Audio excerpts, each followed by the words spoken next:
ایک صحابی تھے جوان 12-14 سال عمر, عشق لگا سی کھیڑا کھیڑ دینوں.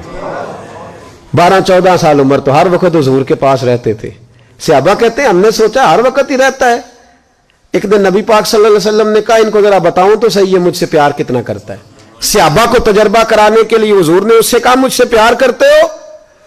اس نے کہا بیبا آپ کو پتہ ہی ہے سارا. تو حضور نے فرمایا جاؤ اپنے باپ کی گردن کاٹ کے لاؤ. کس کی؟ اوکھا جے بابا کام. ہاں اپنے باپ کی گردن کاٹ کے لاؤ. 12-14 سال عمر, چھلانگ لگائی. مسجد نبوی کے دروازے پر مولا علی شیر خدا کھڑے تھے. ان کی گردن میں تیر کمان تلوار تھی, کھینچی تلوار.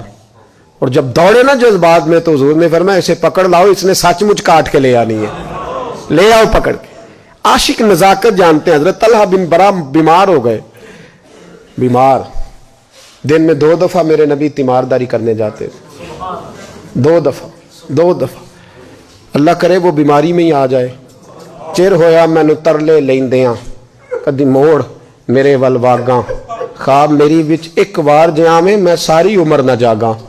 نبی پاک صلی اللہ علیہ وسلم 2 دفعہ تیمارداری کرنے جاتے. 2 دفعہ دن, 2 دفعہ حضور پتہ لے. ایک دن حضور شام کو گئے, ان کا ماتھا چوما تو حضور کی آنکھوں میں آنسو آ گئے. پھر میرے حبیب پاک نے ان کے والد کو کونے میں بلایا, کوئی بات کہی, باپ بھی رونے لگے. حضور نے پھر پیار کیا, چلے گئے. حضرت طلحہ اپنے ابا جی سے کہنے لگے حضور کیا کہہ کے گئے؟ کہا بیٹے کچھ نہیں. کہا نہیں مجھے بتائیں. کچھ نہیں, رشتہ ہی بڑا نازک, نہیں بتائیں. تو باپ نے سر پہ ہاتھ رکھا, کہا حضور کہہ گئے ہیں تو آج شام کو فوت ہو جائے گا. اور جب حضور نے کہا جب اس کا انتقال ہو جائے تو مجھے خبر کرنا.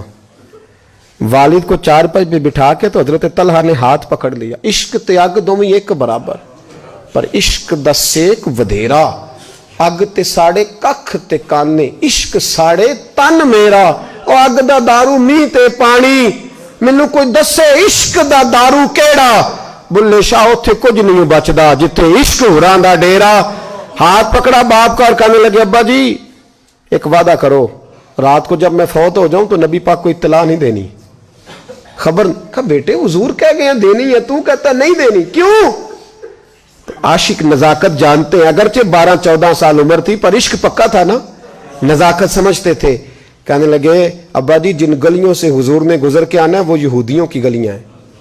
ایسا نہ ہو میرے جنازے کی خاطر حضور گزرے اور کوئی میرے نبی کو تکلیف دے دے, اس لیے خبر نہیں کرنی مصطفیٰ کو. آپ جنازہ پڑھ کے دفنا دینا.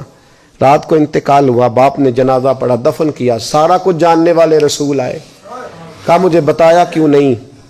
عرض کی محبوبہ, کہتا تھا حضور کو تکلیف نہیں دینی, میری ذات کی خاطر تکلیف نہ دینا, نہ کوئی یہودی تکلیف نہ پہنچا دے. گلیاں یہودیوں کی ہیں, قربان جائیں. ساری دنیا روضہ رسول پہ, اور میرے رسول نے فرمایا مجھے بتاؤ اس کی قبر کہاں ہے.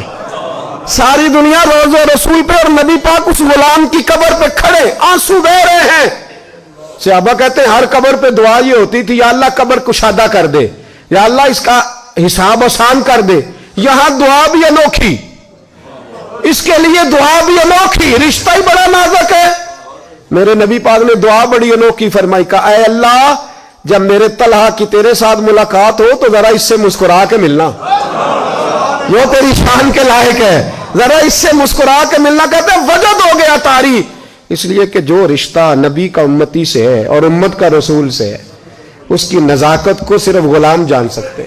غلام جان. میں نے پچھلے جمعے بھی کہا تھا, مجھے ایک شخص کہنے لگے آپ بتیاں لگاتے ہیں, جھنڈیاں لگاتے ہیں. میں نے کہا بس نہیں چلتا, ہم تو تارے بھی لگا دیں, ہمیں ہمارا پتہ ہی نہیں. میرا دل کرتا ہے گلی گلی پھروں اور یہ نعرہ لگاؤں جان ہے عشق مصطفیٰ, روز فضو کرے خدا, جس کو ہو درد کا مزہ وہ نازے دوا اٹھائے کیوں, اور پھر کے گلی گلی تباہ ٹھوکریں سب کی کھائیں کیوں.